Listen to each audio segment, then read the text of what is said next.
So we are back from our E3 hiatus, and boy, did we see it all.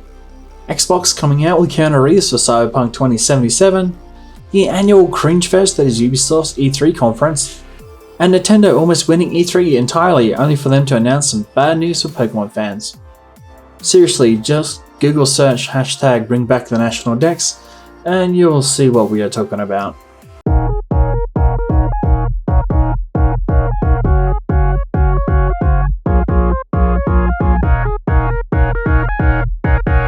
Oh hey, it's you!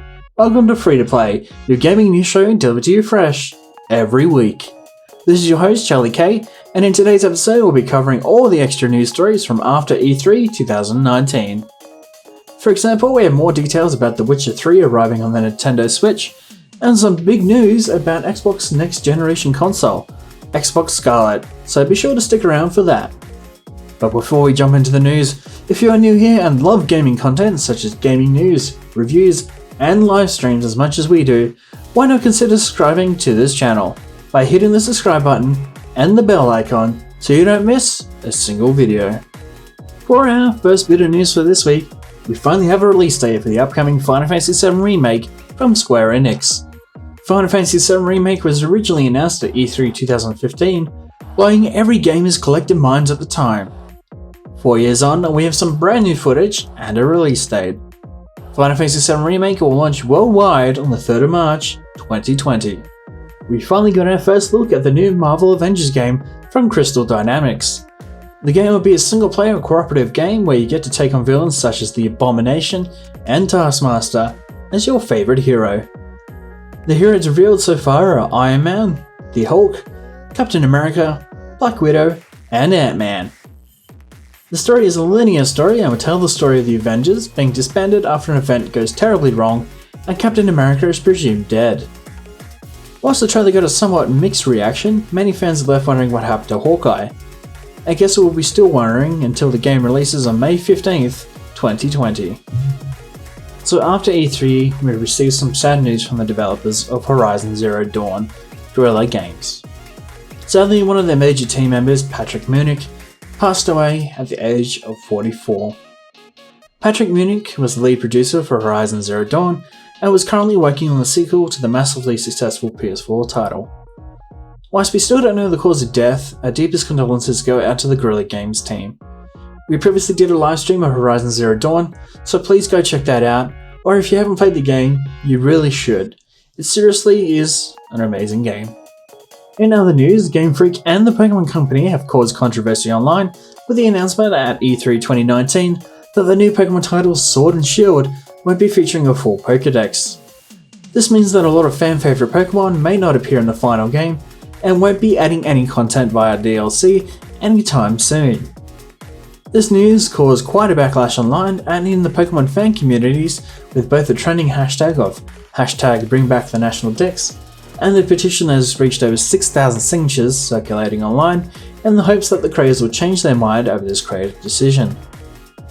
The Pokemon Company and Game Freak are yet to comment on these issues, and hopefully we'll hear more news soon about this developing story. On a slightly positive note, Nintendo announced brand new titles in the Animal Crossing universe, as well as shocking everyone at the reveal of Banjo-Kazooie finally joining the Super Smash Bros. Universe. Fans have been asking for years for Banjo to make an appearance, but were afraid that Microsoft, who owns the license for the franchise, would never allow him to appear in the Super Smash Bros. Universe. But what really shocked people was the fact that Nintendo announced a direct sequel to The Legend of Zelda Breath of the Wild, being now in active development. Will you get to see Ganon properly this time? The Witcher 3 was announced for Nintendo Switch. The Witcher 3 fits entirely into one game cartridge and will be at a 720p resolution when the Switch is docked and attached to a TV. The Witcher 3 will run at a 540p resolution when the Switch is in handheld mode. Ubisoft have announced that the multiplayer IP, The Division, is getting the movie treatment. The Division movie will be made by Netflix Studios and will star Jessica Chastain and Jake Gyllenhaal. The movie will be directed by David Leitch, who directed Deadpool 2 and the upcoming Fast and Furious spin-off Hobbs & Shaw. Now let's just hope it's good and not another bad video game to movie adaptation. In other Ubisoft related news, Sam Fisher is back. Okay, so not in the way we thought it would be, but Microsoft announced that the last batch of backwards compatible games for the Xbox One will be all of the older versions of Splinter Cell, including Pandora Tomorrow, Double Agent, and Chaos Theory. They also announced that Too Human will be free, and Armed and Dangerous, Sphinx and the Cursed Mummy, as well as Indiana Jones and the Emperor's Tomb will also be available. These games will be the last batch of backwards compatible titles for Xbox One, as the team focuses on bringing Xbox backwards compatibility to the next Xbox console, releasing sometime next year. Microsoft unveiled the specs of their brand new Xbox currently in development, codenamed the Xbox Scarlett.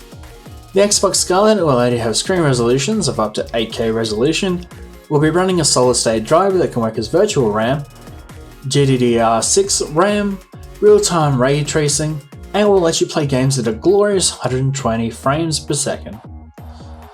Microsoft have also stated that they're seeing up to 4 times more power than the Xbox One X.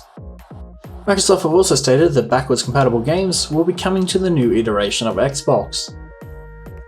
At E3, Microsoft also announced the new Xbox Elite Controller version 2. This new controller will allow you to have adjustable thumbsticks, 3 customizable profiles that you can easily switch between, and rubberized grips. The controller also has a whopping 40-hour battery that is rechargeable. This new controller will release sometime in November later this year. That is all for this week's episode of Free to Play. Thank you for watching, and if you enjoyed this video, give it a great big thumbs up, and if you haven't already, consider subscribing for more gaming content delivered to you every week. This is Charlie K, Gamers Unite, and we will see you on the next level.